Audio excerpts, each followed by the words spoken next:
అనన్య నాగల తెలుగు ప్రేక్షకులకు సుపరిచితమైన పేరు. 2019లో మల్లేశం చిత్రంతో తెరంగేట్రం చేసిన ఆమె ఆ తర్వాత ప్లేబ్యాక్, వకీల్ సాబ్ వంటి సినిమాలతో ప్రేక్షకులను ఆకట్టుకుంది. వరుస సినిమాల్లో నటిస్తూ బిజీగా ఉంటోంది. హీరోయిన్గా మాత్రమే కాకుండా సహాయ పాత్రల్లో కూడా మెప్పిస్తుంది. 1996 జనవరి 8న తెలంగాణలోని సత్తుపల్లిలో జన్మించిన అనన్య తండ్రి వెంకటేశ్వరరావు, తల్లి విష్ణుప్రియ ఇబ్రహీంపట్నంలోని రాజమహేంద్ర ఇంజనీరింగ్ కాలేజ్లో బీటెక్ పూర్తి చేసి కొంతకాలం ఇన్ఫోసిస్లో ఉద్యోగం చేసింది. అనంతరం సినీ రంగంలోకి అడుగుపెట్టింది. 2019లో ప్రియదర్శి జోడీగా మల్లేశం అనే బయోపిక్లో నటించి తెలుగు ప్రేక్షకులకు పరిచయమైంది. 2021లో ప్లేబ్యాక్ అనే సైన్స్ ఫిక్షన్ చిత్రంలో ముఖ్య పాత్ర పోషించి ప్రశంసలు అందుకుంది.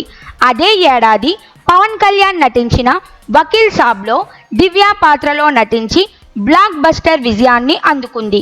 తర్వాత నితిన్, నాభా, నటేష్ జంటగా వచ్చిన మాస్ట్రో చిత్రంలో పవిత్రగా నటించింది.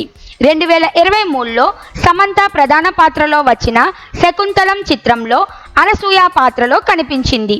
అదే ఏడాది మళ్ళీ పెళ్లి, అన్వేషి చిత్రాల్లో నటించింది. 2024లో తంత్ర అనే horror thriller darling by this కళావరి సినిమాలో నటించి కనిపించింది. అదే ఏడాది వచ్చిన పొటేల్ చిత్రం మంచి విజయాన్ని సాధించింది. శ్రీకాకుళం షెర్లాక్ హోమ్స్ అనే చిత్రంలో కూడా నటించింది. షాదీ అనే షార్ట్ ఫిలింలో ప్రధాన పాత్ర పోషించి SIIMA షార్ట్ ఫిలిం అవార్డ్స్లో ఉత్తమ నటి అవార్డు గెలుచుకుంది. 2024లో Zee5లో ప్రసారమయ్యే బహిష్కరణ వెబ్ సిరీస్లో కూడా కీలక పాత్ర పోషించింది.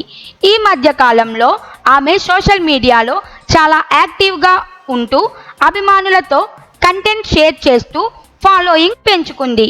నటనలో ప్రతిభతో పాటు తన ఎంపికలతో కూడా అనన్య ఆకట్టుకుంటుంది.